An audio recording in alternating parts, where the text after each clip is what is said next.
Hello, everyone. How are you? How are you? This is Just Like You, Everyday People, Amazing Stories, episode number 44. 44. Oh my goodness. I am in a different location today, so that's why my background's a little different. But don't worry. I feel like it makes my head look like I have a little shaven spot there in my head, in the middle of my head. But anyway, that's a whole nother story. So this is Just Like You, episode number 44. Thank you so much for joining us. Remember, if you have a story, and we know you do, make sure you get in contact with me. I would love to have you on the show. If you have a friend of a friend who has a story, make sure they get in contact with me. Hook us up. I would love to have them on the show. This show is about positivity. It's about love. It's about spreading just the good message. So again, any story, no story is too big, no story is too small. I would love to have you on the show. Make sure you subscribe to my YouTube channel. Make sure you watch this episode again and again and again and share with your friends. This is episode number 44 of Just Like You, Everyday People, Amazing Stories. All righty. I see my guest is on the line. Kenny J. It says unable to join. That might mean, oh, let's see. View request. Let's see. Go like Kenny J. Kenny J. 3 of 3 is in the building. Kenny J. Hey, What's up? what's going on? I actually got a new iPhone today, and I see I look much clearer on I went from a 7 to an 11 today. Ooh. I can see. I need to upgrade myself. How are you? I'm doing fine. It's been a day, but I'm here. Is everything okay? Yeah. I mean, you can tell us all on Instagram Live. Right, exactly. No, it's just busy. It's been productive, though. Busy day, but it's been productive. You know what? A busy day, like you said, as long as it's been productive, that's been awesome. Exactly. You know? So I really appreciate, like I was telling everybody, this is episode number 44. So thank you so much for, your time and being on the show. I want to get into your story and, just say how you are connected to the other two that we've had before. And I said, I've been calling you 3 of 3, and you're rounding out our trifecta. So I so appreciate it. And, I don't want to tell everybody what you do. And I want you to tell your own story, but just thank you so much for all you do. We talked on the phone, and, I think what you're doing is powerful. What you're doing for the community and for our men specifically is just powerful. We really appreciate it. So I'm going to let you go ahead and tell us your journey and, give us your story, Kenny J. I just call you that. It's just so fun. It works. Right. It works. So my story, I guess I can, tell it a little bit about what I do now. Currently, I am a mental health outpatient therapist. I own my own private practice, but I also do some contract work for other counties in the area. I live in Greenville, North Carolina, originally from Elizabeth City, North Carolina. And my story, it's not a lot to my story, but it kind of sets the tone for my passion and my purpose that I walk in. So born and raised Elizabeth City, North Carolina, up until the age 26. And during my childhood, I dealt with a lot of anxiety. At the time, I didn't know what that was. Very reserved, very timid, a lot of fear of rejection, fear of embarrassment, fear of judgment, a lot of those things. And at the time, I didn't know what I was feeling. I just knew it was uncomfortable, so to speak. Okay. So I grew up there in high school, college, kind of lost, didn't know where I wanted to go, but I know I wanted to stay home because I just wasn't comfortable granting some social anxiety as well. So when I turned 26, I ran into a couple of different things. My father, he got sick, and that was a ground shaker because my mom and my dad, it was a close-knit family. So my mom, my dad, me, and my sister, we hadn't had many disruptions before then. And he got sick. I lost 2 of my grandmothers that year. And then I lost a relationship. And I also lost a job. So just a lot of things hit me. Dealt with some depression. But when I came out of it, I just didn't like the fact that external factors controlled my mood and how things were going. So I just kind of made it my duty to find out how to make it better for me, make it more comfortable for me. So I branched out, told my mom I gotta go, and I moved to Raleigh, North Carolina, and then ultimately to Fayetteville, where I went back to school to get my master's in social work.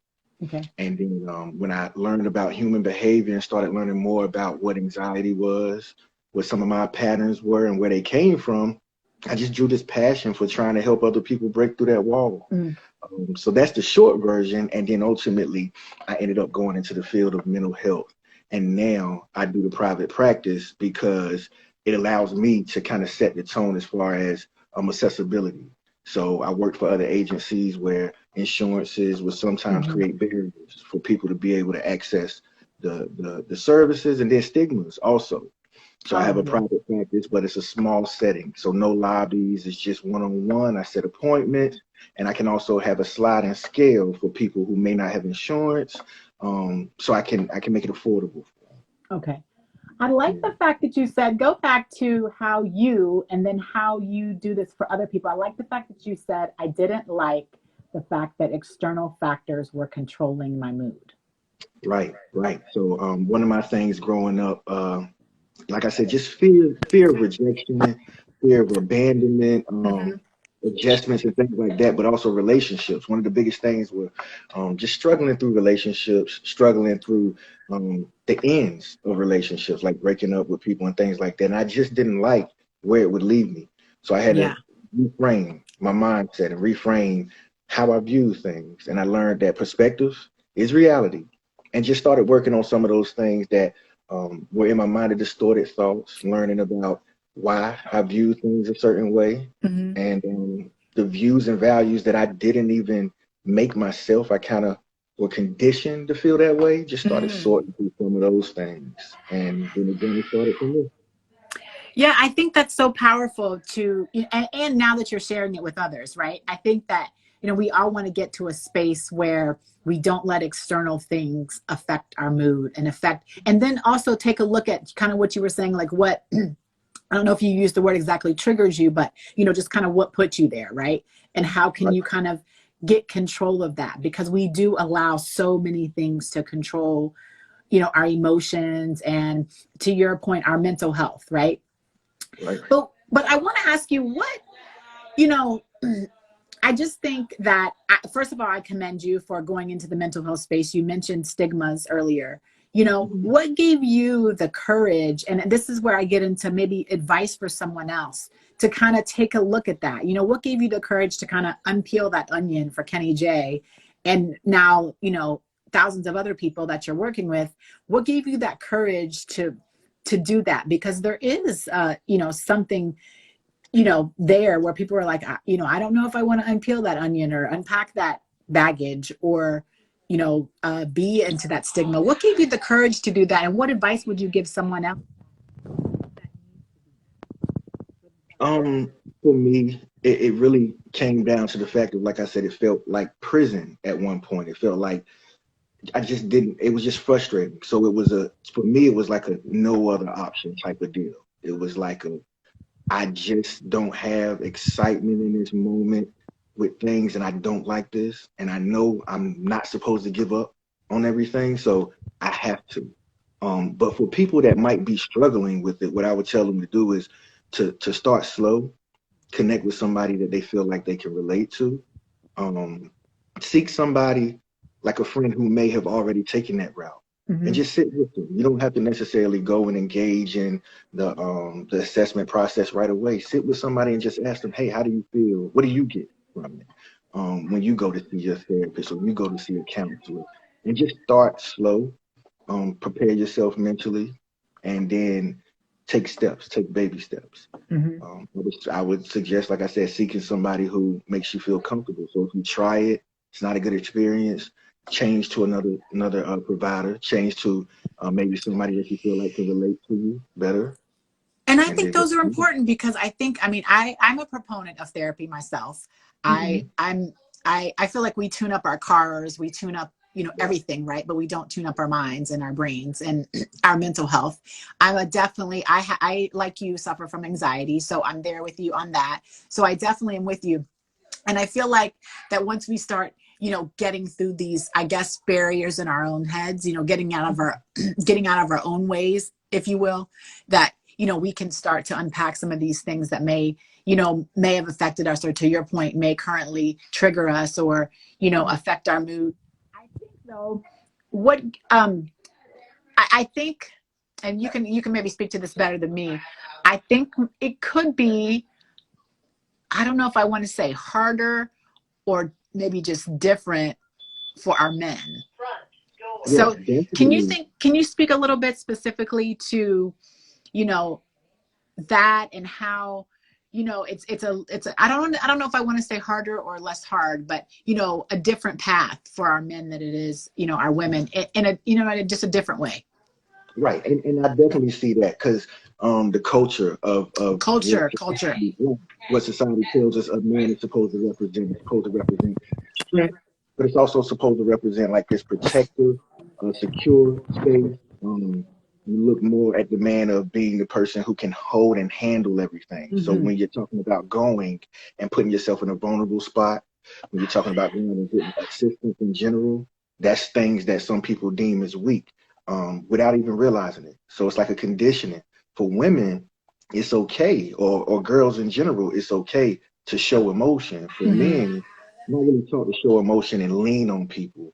When you Okay. grow up and you say becoming a man, some of the concepts that you teach boys in certain cultures is don't depend on anybody, don't owe anybody, don't don't just don't lean on people in Mm-hmm. general. Be able to stand on your own.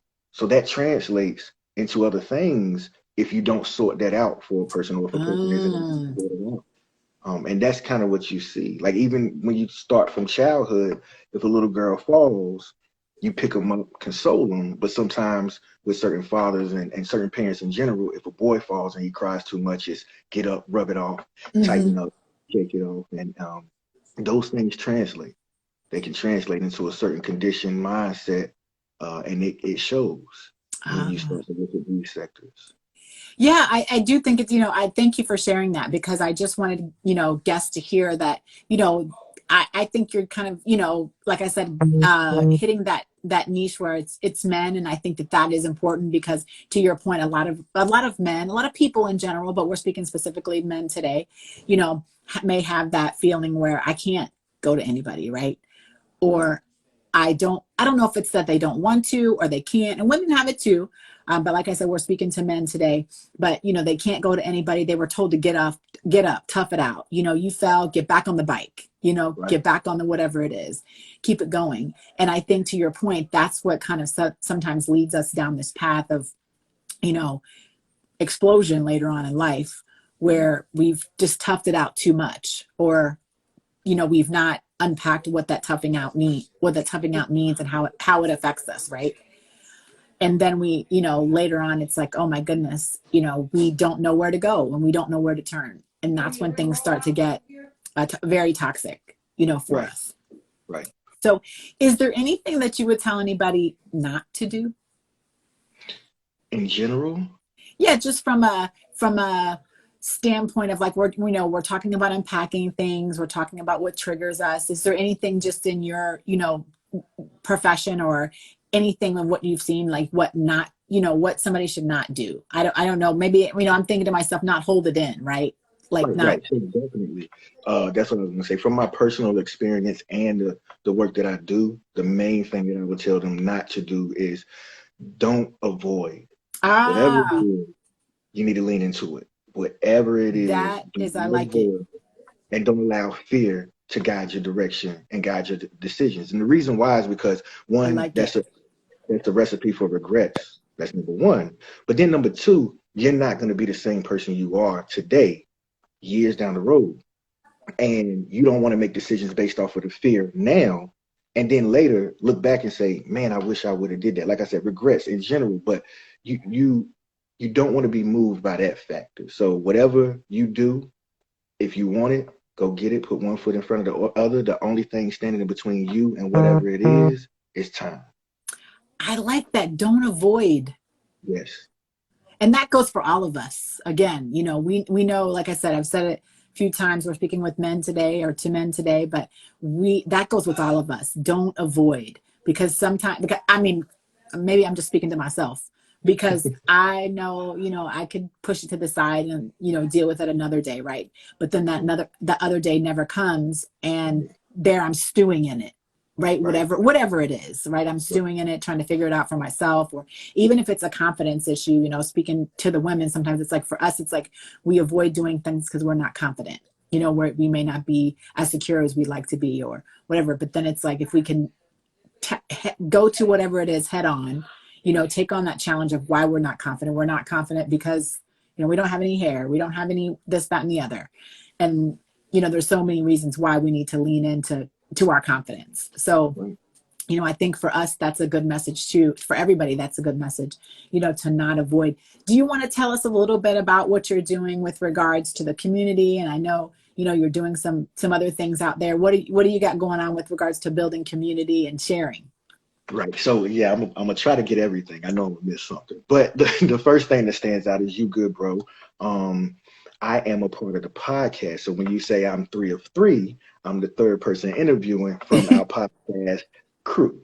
So you have Stephen McGee and Jasmine Spain, and we do the You Good Bro podcast. But that is an extension of like a roundtable discussion type of vibe that we have twice a month ongoing. And we just talk about issues and situations that men deal with. So from finances to relationships to trauma to anxiety, depression, school-related topics. We dig into everything, and we just kind of open the floor. We bring an expert in to kind of start the conversation, and then we kind of throw it around and do what we do. So that's the biggest thing that we have going on. That's really like my heart. That's my heart as far as the community work. But then the main initiative, which is the umbrella that You Good Bro is under. We actually have a summit coming up in April on the 16th, and that is for high school students and college students. And that is pretty much, it's going to be a plethora of different trainings and seminars that's going on, but it's geared towards financial literacy. Okay. Preparing them for that transition from school to the real world. So those are the two main projects that I have going on in the community right now. And tell us again the ages. So high school students and college students. So high school and college. You might have said that, but okay. High school or college, then you're able to register. And the event is virtual this year? Yes. Yeah. Okay. Got it. Yeah, I just think, and those ages, you're getting them while they're young, right? And so I'm hoping, we're getting to them and teaching them some of the things you just mentioned that some of us don't learn until we're, wiser, let's say older and wiser. I was just having a conversation with a friend, and we're like, oh my goodness, we're almost 50. So I'm changing older to wiser, but well, but I just think it's good to get to them while they are, this age, and hopefully we can start at a younger age than maybe, you or I did, or some other people listening did, to get to them when they're in high school and college, because, they're making formative decisions during that time. I mean, we're all making them, but, we're making formative decisions during that time. And it's so good to see you three out there, tackling this,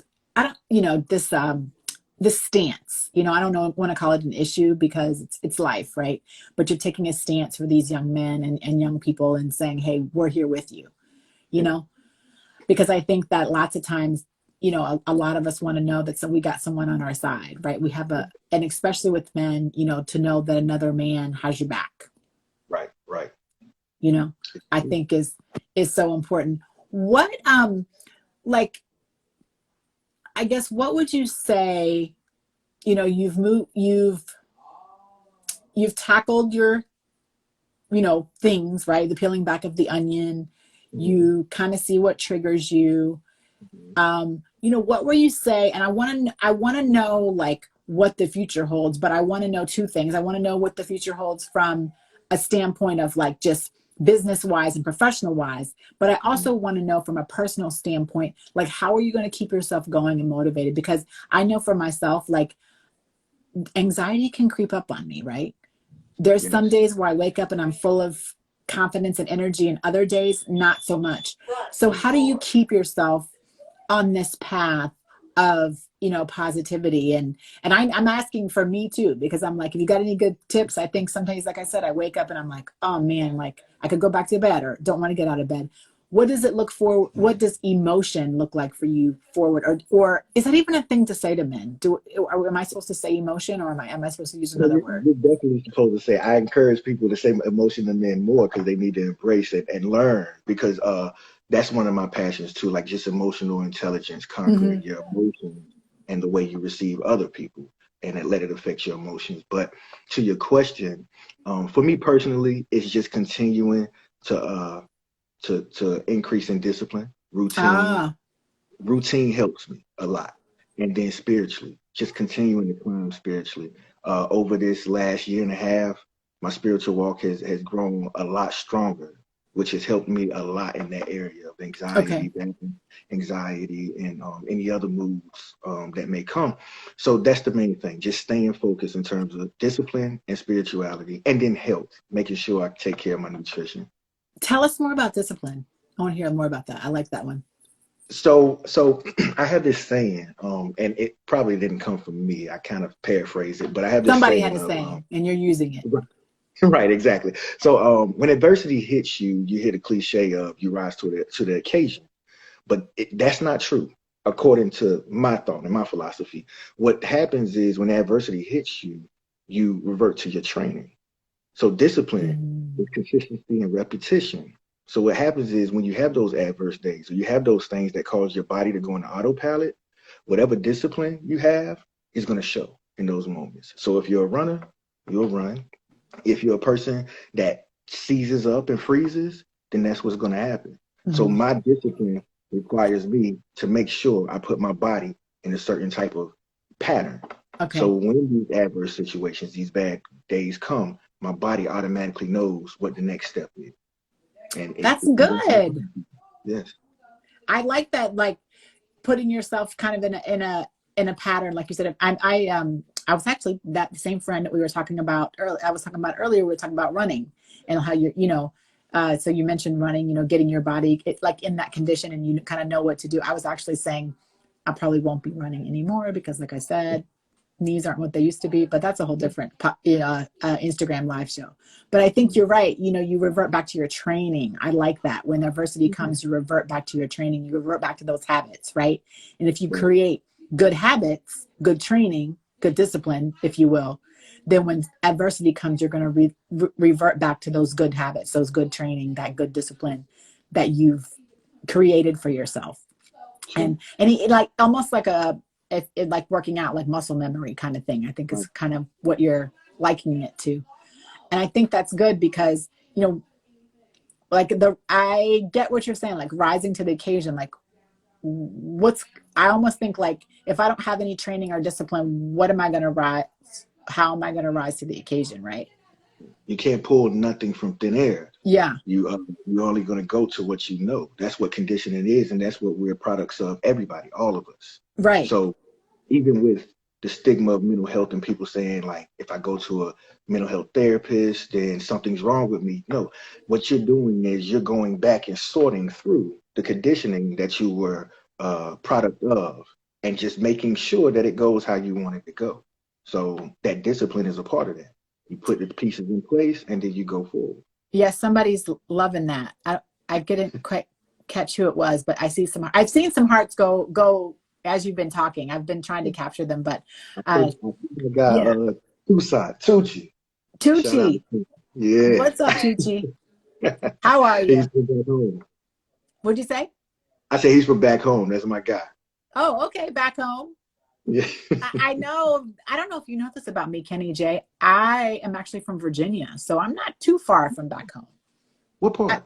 I'm born and raised in Winchester, Virginia. I lived most of Oh, my adult life kind of in California, in Los Angeles, but um, yeah. So got you.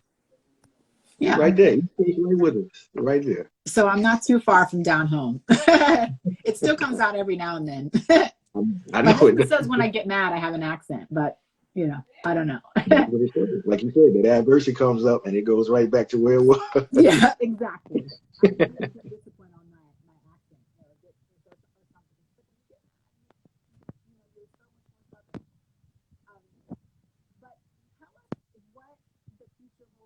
The volume went down a little. Oh, it did. Okay, there it is. Yeah, there it is. I don't know. I'm trying to learn how to work my new phone, but technology. So tell us a little bit about professionally what the future holds. So professionally, I just want to continue to reach people. So I'm comfortable in the space that I'm at to be able to move with the flexibility that I can and be able to be accessed like I am. I do want to expound in terms of trainings and awareness seminars Mm. with different entities. So I'm doing a little bit of that, but I wouldn't mind expanding on that.